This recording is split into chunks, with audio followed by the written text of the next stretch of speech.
Alright guys, welcome to the Broken Sea. This is our first rendition of Broken Champions, where basically, I'm a big nerd, yes, but also involved with the big nerdy things. I'm also a big wrestling fan. I've been a wrestling fan for a long time, and I've actually had the opportunity to meet a couple really big wrestlers, as well as getting to know a lot of the local wrestlers in my community with the independent federations, and just kind of getting to know them, hanging out with them. And this lovely gentleman beside me here is JS McStrongArm. I've known this man for a very long time. Oh gosh, we're putting 15 years in that? Yeah. Pretty close. That is scary. And you know, you, sir, are the first individual that I ever went to an independent wrestling show with. Way back in the day. Did we go together, or did we actually just end up meeting each other? Because I know we met each other. The first time I went on my own, we happened to run into each other. And then after that, you're like, okay, JP, we're going to the next show together. Yeah. And we're driving up from Moose Jaw, which is always fun. So since then, like I continue to be a fan, but you, sir, have taken it to the next level. Yeah. Like, you've been involved, you've created your own industry in Moose Jaw, and since then have expanded yourself as JS McStrongArm. Because before when you first started, you were strictly a manager, a ring announcer, and the guy that everybody hated. Mm-hmm. You were the mouthpiece. Yeah. Oh yeah. Yeah. I loved it. Yeah. Well, I mean, I got into pro wrestling. I mean, obviously, we're fans of wrestling. I mean, I knew you. I've known you since before I was a professional wrestler. We used to go to indie shows together. And, I mean, that's such an important thing to be a fan before you get into pro wrestling. And, you know, and I got in really unconventionally. I created a professional wrestling company called Gold Dragon Wrestling. And... good shows. Of course, I had a cavalcade of back problems, which didn't allow me to step in foot in the ring. At the time, I was walking with a cane, and I was dealing with a lot of pain issues. But over time, I got those resolved, and I eventually stepped in them myself. And took the managerial character that started out as JS McStrongArm and turned it into a wrestling character, JS McStrongArm. And I wrestle all over Western Canada. It's been outstanding. And that's awesome. That's amazing. So, like you've wrestled all over the place between here, Alberta, Manitoba. Mm-hmm. Like, I'm just curious, like, what changed? Like, what, besides the health issues, like, what have you done to really propel yourself in such a way that you're getting gigs all across Western Canada? You know, it's networking. It's just building friends in locker rooms, and knowing who the promoters are, and asking for work. I mean, I feel there's a lot of independent professional wrestlers out there who just assume that they're good enough to go out and people should just come and book me because I'm good enough, and they don't ever ask for work. I have never been afraid to ask for work. I'll never claim to be the best professional wrestler on the independent scene because I know what my skill level is. I know what my positives and negatives are. My strength is obviously talking, and I've taken that strength and I've used that strength to get me booked in you know, companies all over Alberta, all over Manitoba, and all over Saskatchewan. Cool. Well, that's amazing. That's awesome. What would you say is your highlight? Like especially since you've been like wrestling, is there a single match in your recent memory that really stands out as a really good match for you that you actually learned something from even?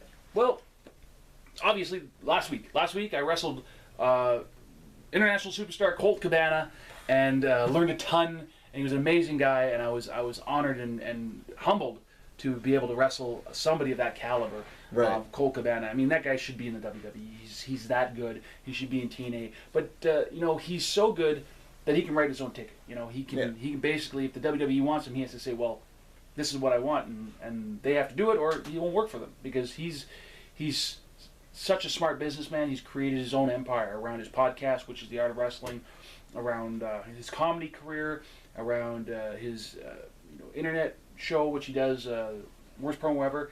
I mean, he's created his own personal business around branding himself as Colt Cabana, and I've taken a lot of his examples and used them in my own career on obviously a much lower level because I'm an independent. Nobody fucking knows who I am, so who gives a shit? Yeah, I mean, in my merchandise, which you've seen, I sell all over the place, and that's the one way to make money on the independent is through merchandise. Also myself, I've been dabbling in comedy. I've been trying to get into stand-up comedy, but you know it's hard because I'm really not very funny. So Neither am I. yeah, Look what I'm doing. Exactly. So So make it look easy. Shut up, Chris. and so I've tried stand-up comedy, and I'm really good. I'm much better at improv than I am at stand-up. But I can tell jokes till I'm 80. I can't fall down till I'm 80. Fair enough. I'm dabbling a bit in comedy, and I'm looking to get into acting and things like that as well. So Well, we all know that you've had a bit of an acting career for a long time. Mhm. We first met a long time ago in this dingy little place called the Tunnels of Moose Jaw. it was the worst. Yeah.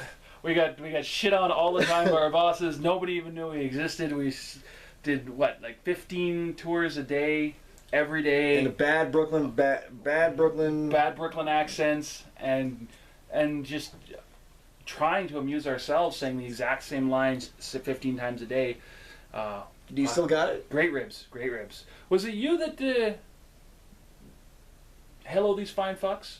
No, I don't think it was you. No, it wasn't me. No, it wasn't you. Man, it was great. We were down there, and one of the things that I was always proud of is that I didn't break when I was in character. And we played a character called Gus, and he was a gangster. And It was from a Chicago, lot of fun. yeah, from Chicago. And it was a lot of fun. But one of the characters is you didn't smile, you didn't break, you had to be tough all the time. And we were down there one day, and one of the other characters comes in, and instead of saying, "Hello, who are all these fine folks?" he said, "Who are all these fine fucks?" in front of paying customers, and called them a bunch of fucks on the tour. And I'm like, you can't do that. And I snapped, I broke. I started laughing, and I couldn't stop laughing. Fortunately, there was only like 4 or 5 people on the tour, so it was great, but they were really cool because they were bikers and they didn't give a shit. But yeah, it's called Fine Fucks. Next time he comes on the tour, very same guy comes in, goes, "Hey, who are all these fine people?" And I broke again. I just started laughing. I said, "Just take him," and I left, and he took the pit. Because they don't do that anymore. No? They do the tunnels. They do the tunnels. Well, they do the tunnels, but there's only one. Yeah. There's only one gangster down there. Yeah, now. there's only one. There are only 2 characters. There's Fanny and Gus. yeah, Fanny and Gus, and they used to have. When we first started, there was like 4 characters, and it was this whole thing and It was interaction. complicated and terrible. Yeah, had to have perfect timing. What a mess. Do the accents. I can do the accent, no problem, anytime I want. really hate doing this accent. See, no, I love it because when we did the accent so much. We did. That I could do it pretty much anytime, anywhere. You know, all the time. like now that I work now in my current job, I really am tempted to try to do this accent for an entire day, but usually I'm dealing with party people and children and sports teams. Even my staff. Yeah. I try to do the accent. They all crack up behind me. I can't keep it. No, it's great. It's great. It's good stuff. But the thing is about doing the accent, I mean, because we have that background, you can turn it on, turn it off, no problem.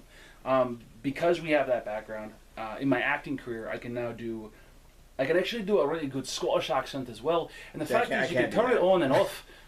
And I actually did a commercial a while back for Deer Valley Golf Course. Yes, you did. Yes, I did. And it was a horrible accent, but the problem with that is because you have a horrible accent because you're screaming at a broom mic and it's fucking 20 feet away. And so you're yelling at the top of your lungs, you completely lose the accent.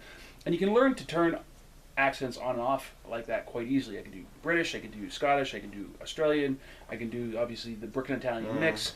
And having that training from the Tunnels of Moose Jaw has really helped me there. Yeah. It doesn't help in wrestling because I just cut promos, but Yeah.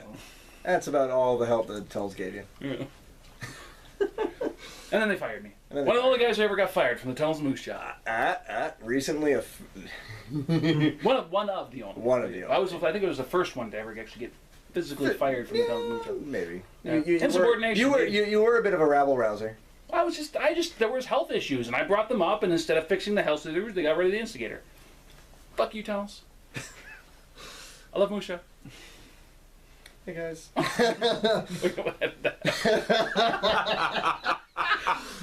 But all right, so we're gonna. No, I'm leaving that in. I bet you won't. All right, but okay. Jeff, Well, Jeff doesn't know how to use a computer, so who gives a fuck? Yeah, He doesn't- fair enough. He doesn't watch it. Fuck Jeff. Fuck Jeff. And his bald head. Fuck. Oh shit. fair enough. All right. Well, once again, I'd like to thank you very much, sir, for coming on the show today. No, thank you for having me. Absolutely, it's been a pleasure, and looking forward to seeing you in. God damn it! I like this guy. I bet you do. He's funny. Well, thanks again for watching YouTube. Hopefully you enjoyed it. And feel free to like and subscribe if you liked what you see. There'll be much more, not only nerd things, but also a lot of wrestling things coming up as well. He's milking my nipples. Awesome. Comedy. God damn it. I'm surrounded by idiots. Da da da da da. AIDS.